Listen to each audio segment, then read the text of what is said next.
don't make someone else's life difficult, because Allah will make yours difficult. Create ease for other people. Help them. Talk to them with respect. See what happens to you.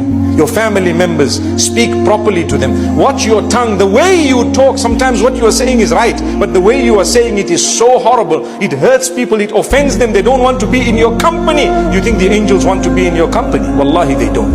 Because the hadith says the angels are affected in the same way that a normal person from among the good Muslims would be affected. They'll go away. When you swear, the angels run away from you.